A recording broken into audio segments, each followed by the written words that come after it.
Continuando con las reflexiones, en la pasada reflexión hablamos de lo que es vivir en el pasado y cómo se entiende de pronto de una manera errada lo que es una generación comparándola con otra.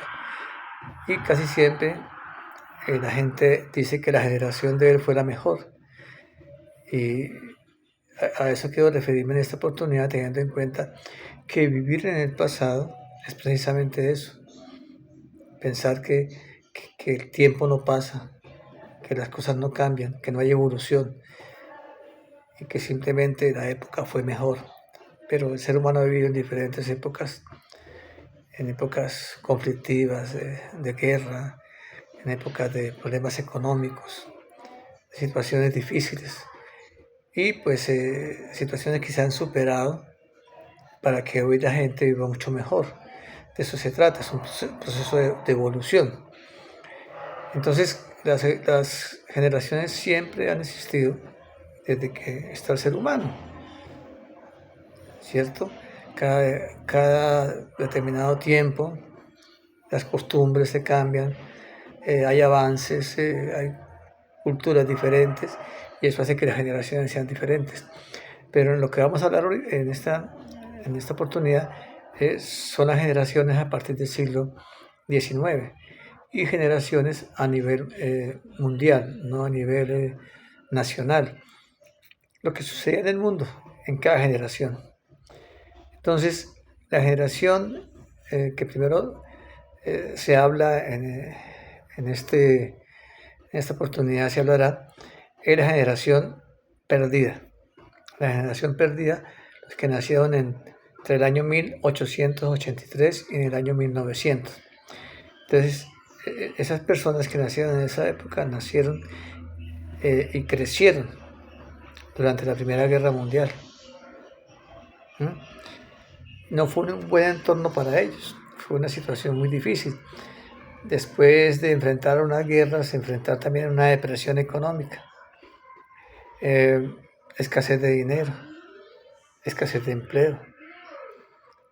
Y así como también tuvieron esas dificultades, evolucionaron porque llegaron los radios y los automóviles, ¿sí? Que era como pasar del caballo prácticamente a un cohete espacial, con cambios drásticos. Esta generación se encontró perdida entre los excesos de modernidad, porque la modernidad siempre ha existido. En esa época fue tanto el avance que dejaron secuelas. ¿Y por qué? Porque hubo una guerra que dejó consecuencias económicas, consecuencias sociales, consecuencias políticas, y llegó también la modernidad y se enfrentaron con esa dualidad. En esa época, pues, el costo era muy alto para los logros que habían obtenido. Digamos, lo que ellos hicieron en la época que ellos estuvieron, en la generación que ellos vivieron, ¿sí? Les tocó muy duro para lo que obtuvieron. Enfrentada a una guerra y a su vez enfrentada a una modernidad. La generación mayor, que fue de 1901 a 1927, los que nacieron en esa época, de 1901 a 1927. ¿Por qué se llamaron generación mayor? Porque maduraron muy rápido, maduraron antes de tiempo por la misma situación que les tocó. Ellos crecieron durante la Gran Depresión y la Segunda Guerra Mundial. Crecieron en un entorno de incertidumbre económica, haciendo filas para conseguir pan y vivir con racionamientos. En esa época la economía estaba a través de arar el campo. Vivieron la época, también vivieron cambios modernos, la época de la electricidad, los primeros automóviles también, las transmisiones radiales. Se volvieron muy hábiles por la misma necesidad de resolver problemas. Por la falta de recursos, tuvieron la oportunidad de ver la primera película en cine, vivir en resiliencia por la situación que tenían y con el valor de trabajar duro sin quejarse. y superar cada adversidad a través de su ingenio. La misma situación les permitió ver lo que realmente ellos tenían y lo dieron para el mundo, el ingenio, una posibilidad de estructurar nuevas cosas a partir del pensamiento. La generación silenciosa, que es la misma generación que llamamos generación de hierro, fue de 1928 a 1945, o sea, la gente que nació en esa época, de 1928, entre 1928 y 1945. Nacieron también durante la Gran Depresión económica y la Segunda Guerra Mundial. Eran personas muy discretas, se adaptaban a los tiempos difíciles sin hacer mucho ruido, contrario a las otras donde había activismo y protesta. Preferían mantener la cabeza baja y concentrarse en construir una vida mejor para ellos y para su familia. Fueron testigos también de la Guerra de Corea y los primeros años de la Guerra Fría, viviendo en un mundo dividido por ideologías y con la constante amenaza de un conflicto nuclear. Sentó las bases para el crecimiento económico y el auge del consumo. Ellos no le daban importancia a la violencia de género o a la crisis climática, lo que hoy es importante para crear una mejor calidad de vida. Existía un machismo muy marcado, la sumisión de la mujer al hogar. Tenían poca sensibilidad ante esas situaciones. Esa es una característica de esa época, que simplemente ellos no se quejaban, seguían adelante, pero igual había una situación que afectaba a las mujeres, sobre todo esa violencia de género, y a situaciones como la crisis climática que no le daban importancia. Esa es la generación de hierro. Generación Baby Boomers, entre 1946 y 1964. Son los hijos de la prosperidad, de la posguerra, en un periodo de gran crecimiento demográfico y económico. Se llama así Baby por el boom de nacimientos. Mucha natalidad. Se caracterizó por el optimismo de la gente y un fuerte sentido de misión, de ayudar. Fueron testigos de movimientos fundamentales como la lucha por los derechos civiles, la guerra espacial, la guerra de Vietnam. En esa época también llegaron los televisores a color, la llegada del hombre a la luna en 1969. Muchos compraron casas y lograron estabilidad financiera. Lideraron movimientos sociales desafiando la autoridad y las normas establecidas. Llenaban escenarios para ver, por ejemplo, a los Beatles, a los Rolling Stones. Llegaban los primeros videojuegos, impulsaban el cambio para las futuras generaciones. La generación X, 1965 y 1980, los que nacieron entre esas fechas, 1965 y 1980. Crecieron en un entorno de cambios rápidos y una economía incierta causada por la crisis petrolera de la época y el alto desempleo, aumento de divorcios, pero hubo más autonomía, precisamente más independencia. Ya la televisión a color estaba muy desarrollada, los casetes, los primeros ordenadores, computadores de hoy en día, videojuegos, y fueron testigos también de la caída del muro de Berlín, el fin de la Guerra Fría, y valoraban mucho la autenticidad. La generación Millennials, los que nacieron entre el año 1981 y el año 1996. Hubo rápidos avances tecnológicos en esa época, avances sociales.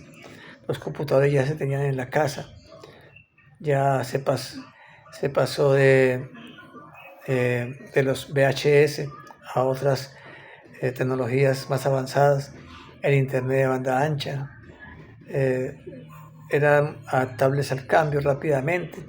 Ya estaban los teléfonos móviles y las redes sociales, estaba Amazon, Facebook, Google. Vivieron el ataque de las Torres Gemelas, amor por los viajes, un trabajo más flexible, la economía colaborativa. Pero entonces también, debido a toda esa tecnología y a todos esos avances, también aumentó el costo de vida, por lo que aplazaron de pronto necesidades que eran primarias, como la compra de una vivienda, por el gasto, el consumo en tecnología. La generación Z, que es la misma generación de cristal, de 1997 a 2012, los que nacieron en esa época, crecieron en un mundo donde la tecnología y las redes sociales ya están completamente desarrolladas. Desde pequeños expertos en el manejo de plataformas digitales, desconocieron un mundo sin Wi-Fi. Dicho de otra manera, nacieron con el Wi-Fi. La forma de comunicarse fue con simbología nueva, a través del Internet y del WhatsApp. Vivieron la época del COVID. Se involucraron en la tarea de evitar la crisis climática y eran más sensibles a esa situación. En la vanguardia económica de plataformas como TikTok y YouTube, no solo como entretenimiento lo usaban, sino como un medio de ingresos económicos. Es la primera generación completamente digital, desde su nacimiento completamente conectada, niños sensibles, creativos y muy intuitivos. La generación alfa, de 2013 a 2025, la fecha en que estamos, el año en que estamos. A lo mejor en esta época el primer regalo no sería un osito de peluche, sino un robot, un regalito, un muñeco robot. Los niños aprendieron primero a manejar las tablets, que a leer, por ejemplo.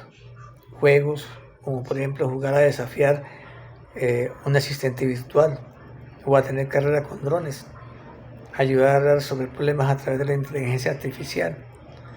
La realidad aumentada y los hologramas para ellos son normales, como lo fue para algunos el televisor a blanco y negro en otra época. Y enfrentan también ellos lo que es importante, que es el cambio climático. Y la generación beta, que es a partir de este año también, 2025, ellos verán un mundo donde la realidad y la tecnología estarán entrelazadas, que lo que hoy se considera ficción, para ellos será su vida cotidiana. Como vemos, hay diferentes clases, diferentes generaciones, en diferentes épocas, con diferentes características, con aportes diferentes. Hemos nacido en épocas distintas, aprendido cosas diferentes. Hemos también propuesto y hemos colaborado con las nuevas generaciones. Hemos hecho nuestros aportes y también nuestros antepasados hicieron sus aportes. Y la vida que hoy llevamos ha sido una lucha de otras generaciones, y la vida que llevarán nuestros nietos, bisnietos, será también con el aporte que hacemos nosotros. Ninguna generación es mejor que otra. Las generaciones todas tienen sus características. Todas tendrán sus partes negativas y sus partes positivas. En Colombia, por ejemplo, que es el país donde vivimos, ¿sí?, también se notan los cambios en la educación, como era antes, a la educación como es ahora. La economía de antes como ahora que es ahora. Hace unos años, muchos años, se preparaba a la gente para hacer oficios. Pronto un oficio, por decir, la carpintería, la panadería, y con esos oficios llegaban a tener el sustento de su familia y también a hacer dinero, a tener sus fortunas. Hoy en día siguen los oficios, pero vienen otras carreras, otras competencias, otra forma de ganar dinero, otra forma de vivir. Cada vez hay mucho más gente. Entre más gente haya, hay más consumo. Y se necesita de tanto de la tecnología como del oficio, como de las profesiones anteriores, como de las profesiones nuevas, para que todos podamos vivir y podamos estar juntos en colaboración, en solidaridad. Estas diferentes generaciones demuestran el avance que ha tenido la humanidad. No es lo mismo la época de las guerras, aunque hoy todavía hay guerras, pero son guerras más manejadas porque ya existen organismos que intervienen para darle a esas guerras la posibilidad de una paz, la posibilidad de un manejo político. Antes era diferente. Entonces vivimos en épocas diferentes con características diferentes. Bueno, esto es simplemente una reflexión que les dejo. Cómo vivir en el pasado nos permite o nos lleva a pensar que las generaciones de antes eran las mejores. Y yo quería hacer esta reflexión para entender que cada generación tiene sus características y que siempre hay avances y hay aportes. Y por eso, pues, vivir en el pasado no es para mí una decisión correcta. Podemos recordar el pasado, añorar el pasado, olvidar el pasado, pero no vivir en el pasado, porque no nos permite ver el presente, a nuestros hijos, a nuestros nietos, a toda la evolución que le permite al ser humano sobrevivir en este mundo donde cada vez hay más y más y más necesidades. Necesitamos de todas las herramientas para poder compartirlas y vivir, y que este mundo sea para que todos podamos vivir en armonía y que todos podamos tener las necesidades como la salud, como la educación, como la vivienda, y hay que buscar la manera de resolver todo eso con lo que aportaban las anteriores generaciones y lo que aportan las nuevas generaciones. Es una reflexión y recuerden que pues lo más probable es que todos vayamos a morir engañados. Pero sin embargo, disfrutemos la vida, disfrutemos esta vida y seamos felices. Gracias.